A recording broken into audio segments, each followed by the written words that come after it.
Alright, so today we did get some new information in regards to Crisis Core Reunion via a Japanese press release from the website 4gamer.net. Before we get into the news, if you guys could please click that like and subscribe button if you like what you hear.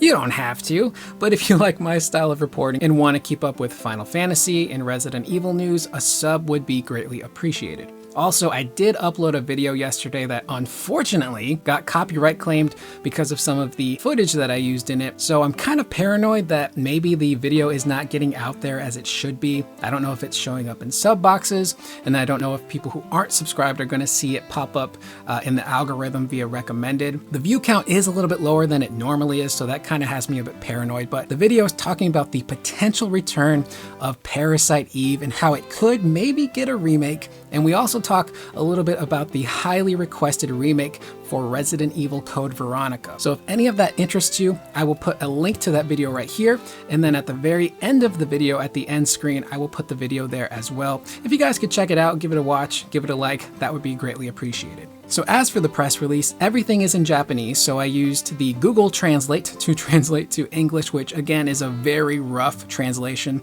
so a lot of it isn't super accurate, especially one of the character bios in particular. But the press release is nothing really new. It's going over a lot of stuff we already know, basically things about the game's story.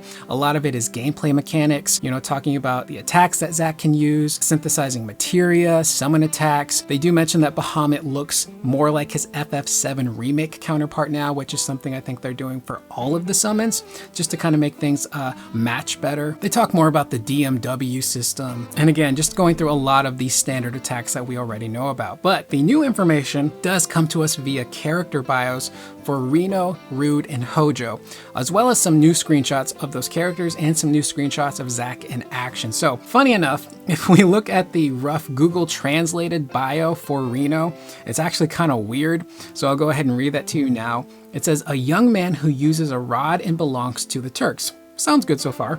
His gaudy appearance and cannibalistic demeanor make him seem unserious, but he does his job well. I don't think I've ever heard someone's demeanor be described as cannibalistic, which again, this obviously is not an accurate translation, so it's kind of funny to read that, but I guess you could kind of take that as him being willing to do whatever it takes to get the job done. But fear not, the very wonderful Audrey from Twitter has saved the day, and she's actually translated those character bios for all three characters, so we're going to go ahead and read her accurate descriptions of the characters, starting with Reno. A young man who's part of the Turks. Although he may seem like he's laid back due to his flashy appearance and mannerisms, he's very serious about his work. Sounds like Reno. Going to Rude. A member of the Turks who joined at the same time as his partner, Reno. He speaks little and wears sunglasses to cover his expression, making him seem unapproachable, but he's actually very compassionate. The older I get, the more I relate more and more to Rude. Such a chilled, laid-back guy. He doesn't want to do certain things, but it's his job. And then to go over to the hoe bag, that is Hojo. His bio says that he does extensive research for the Genova project and conducts horrendous human experiments. Sounds about right for Hojo. Poor Aerith from the original game, almost getting mated with Red 13. What a sicko. Audrey also does post some really cool comparison screenshots comparing Reno and Rude of the original PSP game to their new remaster counterparts. And I gotta say, I'm really impressed still to this day at how good the original Crisis Core looked. The fact that the PSP was able to pump out graphics that looked this good is pretty nuts.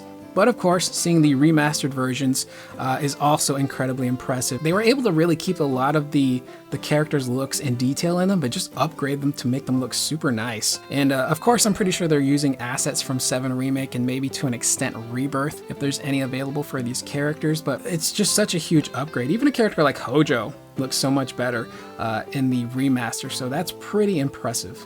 So again, that's pretty much the press release. I'll go ahead and leave a link in the description below if you guys would like to check out this article from 4gamer.net, maybe going through and just checking out some of those screenshots yourself. That will be in the description. But that is pretty much the video. I am Curious Corduroy. Please leave any of your guys' thoughts in the comments down below. What are you thinking about these new screenshots from Crisis Core?